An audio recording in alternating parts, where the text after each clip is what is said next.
As far as most 80s toy lines were concerned, G.I. Joe was one of the more progressive properties of its time when it came to the variety of their characters, especially the females. At the time, it was a common belief with most toy companies that boys didn't care for girl action figures, and as such, most of them basically never went past that one token female character.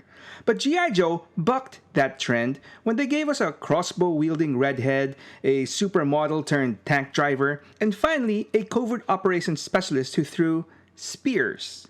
But hey, at least she was a lady.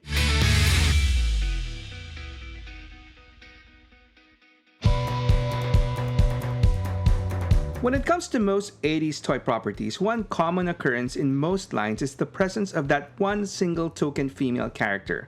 While we can debate all day about the necessity of making an actual distinction between boys and girls' toys, in my opinion, I do believe that there is some truth in the fact that most boys do tend to gravitate more towards action-oriented play.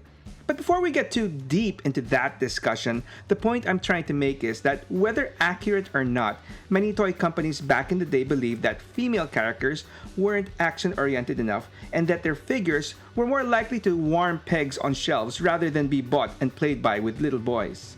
And while you could say that Hasbro also prescribed to this belief when it came to G.I. Joe, I would argue that at least they did one better than most companies, by first making sure that at least one new female character was introduced almost every year, and secondly, heavily featuring most of them in the cartoons and comics. So as the story goes, the first wave of Joes released in 1982 gave us the fiery redhead, aptly named Scarlett, who literally stood apart from her predominantly green uniformed mates by sporting an unusual superhero-ish getup and armed with a crossbow. The next year, we got Cover Girl, the supermodel turned soldier who drove the Wolverine missile tank. 1984 gave us the first Cobra female in the lethal Baroness, but it's in 1985 that we got the Joe that I'd like to cover in this story, and that would be the covert operations specialist, Lady Jaye. Don't worry, Scarlett and Baroness fans, their stories are on my shortlist. Now, to kick things off, Lady Jaye's name was supposedly christened in honor of the wife of Jay Bacal, the son of the co-founder of Griffin Bacal, the advertising company that expertly handled the promotion campaigns for Hasbro's brands like G.I. Joe, My Little Pony, and Transformers. They also owned Sunbow Productions, the animation company responsible for all those memorable Hasbro toy-based cartoons.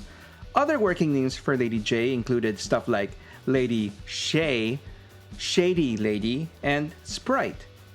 Anyway, right off the bat, Lady Jaye holds the rare distinction of being one of the very few G.I. Joe characters who was actually created for the cartoon and not based on any existing action figure. Lady Jaye made her official debut in the 1984 miniseries The Revenge of Cobra, wherein she makes quite the first impression as she uses her signature throwing javelin weapons to first take down a bunch of Cobra gliders while driving a vamp with her foot, and taking down the head snake himself, Cobra Commander, shooting down his claw and causing him to fall straight into the loving arms of Gung Ho. Lady Jaye made quite the impression on me as a kid in that cartoon that when I first saw her action figure that was eventually released a year later in Toys R Us, she was an insta-buy for me.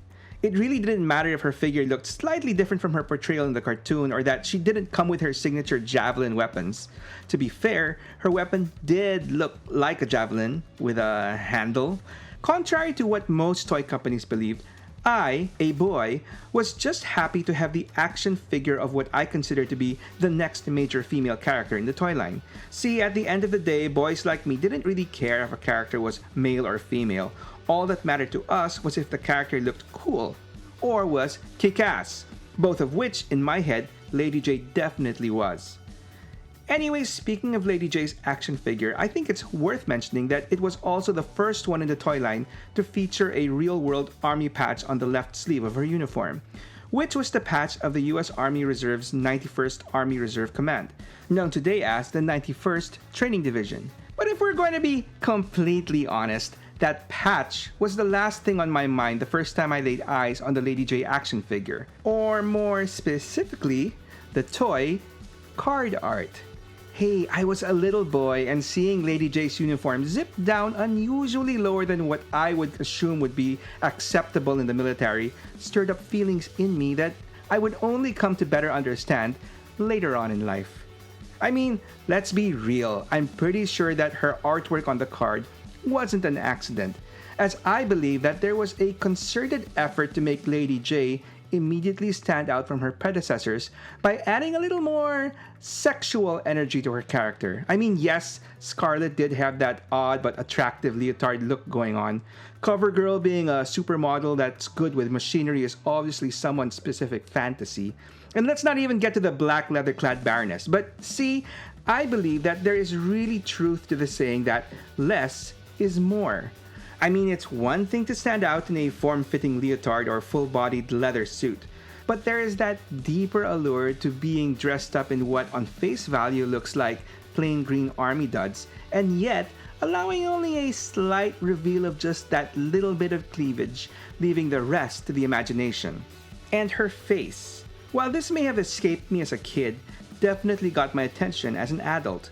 Maybe I'm reading too much into this, but take a look at her eyes. Unlike Scarlett or the Baroness, who give off an intense, don't mess with me stare, Lady Jaye's eyes look more wide and round, passive, cool, and well, inviting. Mess with me, she says. Very reminiscent of those vintage army pinup girl art that you would find on the sides of American World War II bombers, if you ask me. And then throw in the times in the comics wherein Lady Jaye is shown either in mid-dress or cartoons undressing or literally caught with her pants down. Plus, add to that her soft, warm, and raspy voice care of voice actress Mary McDonald Lewis. Yeah, those creators knew what they were doing. But see, all that is only half the story with Lady Jaye. As a covert operations specialist, I imagine that whole girl next door crossed with a secret sex spot vibe is meant to disarm you, or more specifically, the enemy, and basically disguise the fact that Lady Jaye is one of the most accomplished Joes in both the cartoons and comics. Although, humorously enough, she does seem to get knocked out a lot in the cartoons. Oh, get your head out of the gutters. I said knocked out. Lady Jaye's file card states that she is airborne and ranger qualified, as well as an expert with the M16, M1911A1, and reflex crossbow. Hey, I thought that was Scarlett's weapon. Anyway, but with regards to her true specialty, Lady Jaye is an accomplished actress and mime, as well as a studied linguist who can easily pass as a native in Spain, Germany, Russia, France, and Italy. Going back to her philosophy of less is more, Lady Jaye doesn't rely on complicated makeup or elaborate rubber masks for her disguises. Instead, Lady Jaye becomes the object of her disguise, their movements and mannerisms, right down to the dialect and accent. Anyway, moving on, I think it's safe to say that aside from Lady Jaye's sexually charged allure, probably the next most important thing that comes to mind when talking about Lady Jaye would be her relationship with the G.I. Joe warrant officer, Flint. I mean, of all the iconic couples in G.I. Joe, I would go out on a limb to say that Lady Jaye and Flint take the top spot. Let's not even get into the whole Duke, Scarlett, Snake Eyes triangle, shall we? I'm Team Dukelet, by the way. Or is that Scarduke? Anyway, you could argue Destro and the Baroness are up there too, but then again, Destro did have that little fling with Zorana. Oh, and here's a fun fact. Apparently, Lady Jaye is distantly related to Destro. In the cartoon episode ominously titled Skeletons in the Closet, Lady Jaye inherits a castle in northern Scotland from a long-lost relative named Dame Agatha Doyle. So she travels to Loch Lomond to check out her very, very, very old castle, where we see a couple of portraits of her ancestors, the aforementioned Dame Doyle and her husband? Doesn't he look quite familiar? Anyway, aside from the portraits, the castle also comes complete with a creepy housekeeper who is apparently quite agile, ghosts, a literal skeleton in the closet, purple python, a giant spider, and a bunch of animal mask-wearing cultists residing in a secret cavern underneath where they worship an eyeball with tentacles. Yeah, the cartoons were definitely something, but hey, at least we get Lady Jaye in a torn-up pink nightgown for almost 90% of the episode. Anyway, while spying on the cultists, Lady Jaye is captured and set up as a sacrifice at the instructions of their leader, who is none other than Destro, and who refuses to believe that he is apparently related to a G.I. Joe. Fortunately, Lady Jaye is rescued by a mysterious bearded Scottish stranger who turns out to be Flint, who, like the perfect gentleman that he is, offers his coat to clothe Lady... Oh, okay, scratch that. And they manage to escape Destro and his cultists. Unfortunately, the castle itself burns down to the ground, but hey, at least Tentacle Monster survives. Anyway, while visions of Lady Jaye in her nightgown are still swimming around in your head, I figured that this would be the perfect time for me to give my obligatory plug to help me out by liking, commenting, sharing, and subbing to my channel. As always, any form of support you choose to give will go a long, long way in helping my channel grow and keep me telling even more stories, so thank you very much. So from the moment they both debuted in the Revenge of Cobra, it seemed like Flint and Lady Jaye have always been a pair, and I honestly wouldn't take this as a knock against Lady Jaye's character, that she cannot stand on her own. In fact, I would argue that, cliché as it sounds, Lady Jaye is actually the moral core and the voice of reason in their relationship, and this ultimately makes Flint the better man. While I may not be the biggest fan of Flint, I do like the guy enough to recognize that he is one of the more iconic Joes out there. I mean, you don't reach third in command by being a scrub. Seriously though, character-wise, Flint is usually portrayed as a charismatic, confident, but oftentimes intense and stubborn individual. You know, the type who would willingly wrestle and pin down a bikini-clad enemy to the ground because it was part of his mission. Which does have its pros and cons. And for the cons, Lady Jaye is there to keep him in check. Case in point, in the comics when Flint confronts Snake Eyes and Scarlett and calls them out on fooling him and Lady Jaye by faking their deaths in order to go on an unauthorized mission to rescue their fellow Joes in Barovia, Jaye literally punches him out to knock some sense into him, stating that Snake Eyes and Scarlett kept them out of the loop so that they both wouldn't be implicated. Another instance was during a mission where Lady Jaye and Flint had to take down two Cobra soldiers. Flint quickly kills one of them, while Lady Jaye manages to subdue the other. But faced with the burden of having to take with them a live prisoner, Flint insists that she kill him. He even offers to do it himself. But given that the soldier surrendered, Lady Jaye refuses, does the right thing, and keeps the dude as their prisoner. And finally, on another mission to capture the enemy operative Darklon, both Lady Jaye and Darklon are seriously injured by gunfire during their extraction. With limited resources inside their Tomahawk helicopter to take care of only one of them, Flint makes the emotional call to treat Lady Jaye. But once again, she refuses and insists on keeping the objective of their mission, Darklon, alive instead, literally holding up a gun to Flint to make sure he complies. Fortunately, Lady Jaye survives and all is good, but it goes to show just how much of a role Lady Jaye plays in keeping Flint's character in line. And it's pretty clear how much Flint depends on her as well, when Lady Jaye is unfortunately taken out of the equation. Towards the end of the Devil's Due series of G.I. Joe, Lady Jaye, now married to Flint, is unceremoniously killed by a Red Shadow agent. It was a meaningless death obviously meant for shock value, and it understandably left Flint a broken, bitter, and vengeful man. Kudos to artist Stefano Caselli, he can really draw an intensely angry individual. Fortunately, the whole Devil's Due continuity was eventually demoted to non-canon when Larry Hama returned to continue his original Marvel Run series with a new publisher, IDW, so Lady Jaye lives. And due to her overall popularity, Lady Jaye continued to live on in other iterations of G.I. Joe as well, most notably in the cartoon series G.I. Joe Renegades, wherein she and Flint played a supporting role to the main cast of characters. In this reimagination of G.I. Joe, a ragtag band of future Joes led by a young Duke are on the run after being falsely accused of crimes they didn't commit. Anyway, Flint and Lady Jaye lead the military in hunting down these renegades, but are foiled every time. In reality though, owing her life to Duke and believing that the renegades are innocent, Lady Jaye takes every opportunity to quietly help them escape whenever possible. Poor Flint. Oh, and not that it really makes a difference, but I thought it was worth mentioning that in the show, Lady Jaye is apparently now a Latina woman. And then we have the 2009 live-action movie, G.I. Joe Retaliation, where Lady Jaye is part of the main cast of Joe survivors after the majority of the team are shockingly killed off via a surprise airstrike ordered by Zartan, who is posing as the US president. Anyway, played by the attractive and talented actress Adrienne Palicki, best known for playing Tyra Collette in the very excellent series Friday Night Lights. Seriously, if you haven't watched that show, you need to check it out. As well as Bobby Morse, aka Future Mockingbird in Agents of S.H.I.E.L.D. And while this movie has its detractors, at least I think they did the Lady Jaye character justice by highlighting her covert operations expertise as she played a key role in infiltrating a dinner event held by the president and dances with him, obtaining a sample of his hair in the process, allowing the good guys to confirm that he is indeed Zartan. And she definitely did look great kicking ass, fully armed and taking out the enemy.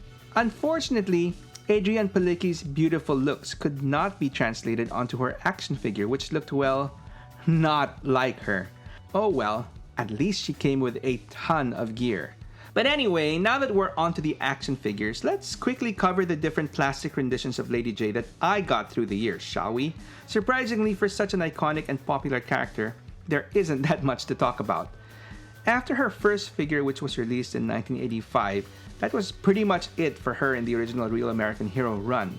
I would like to make a quick side tangent to mention an interesting international recolor of Lady Jaye released by Indian toy company Fun School, who came in a predominantly bright yellow deco with a red cap and humorously black painted crotch section, fittingly called Canary Anne.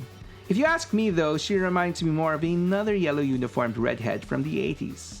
Apparently, this is a very rare piece given it was produced in small quantities as part of a promotional subline called the Complan Commandos. Anyway, the first new Lady Jaye I would get would be years later as an adult when I got the 25th anniversary version in 2007. This was basically a straight up update to the original figure, or more specifically, her card art. Another version was released a year later which was more accurate to her distinct cartoon look. As you can see, it was basically a repaint of the previously released Jaye, with a new head and this time her signature throwing spears. We would see two more Lady Jaye figures before the modern 1/18th scale Joe line would end with the 50th anniversary in 2014. First was an arguably improved toon version of Lady Jaye with a newly sculpted, more G-rated torso, which would also be unfortunately used in an improved toy version as well. But hey, at least you've got options. That being said, once the smaller, more traditional scale of Joes ended, I got two more larger versions of Lady Jaye. The first of which is the 7-inch toon-based Lady Jaye from the Ultimates line of Super 7. While this would have been quite the welcome addition to my budding G.I. Joe Ultimates collection, Super 7 decided to skimp on production costs and not paint her face, thinking we wouldn't notice. But yeah, that plastic sheen just kills it for me, which is a shame since it's an otherwise excellent figure. Anyway, G.I. Joe came back with a vengeance in 2020 with Hasbro's much celebrated 6-inch scale G.I. Joe classified line, in which Lady Jaye was a fairly early release alongside her main man, Flint, with a more faithful retro version released soon after. And while I wouldn't go so far as to say that these Jays were a home run, they're still great figures. A couple of nice touches I appreciate was that they gave us options of having her with cap on and an alternate hairpiece to display her with cap off. And the spear section of her weapon is now removable. So even if this toy is definitely inspired by the original toy, you still could have her displayed slightly invoking her look in the cartoon. And speaking of the cartoon, there is another Joe character who really made a name for himself in the show, oftentimes for playfully acting as third wheel between Lady Jaye and Flint. And ironically, he also shares that rare distinction of being a character made for the show before an actual figure was released, just like Lady Jaye. And that would be the G.I. Joe sailor, Shipwreck. If you want to know more about this wisecracking seaman, I've got his story over here. Or if you want other Joe stories, you can check out this playlist over here. Either way, thanks for watching, and I hope you come back for more. Not less.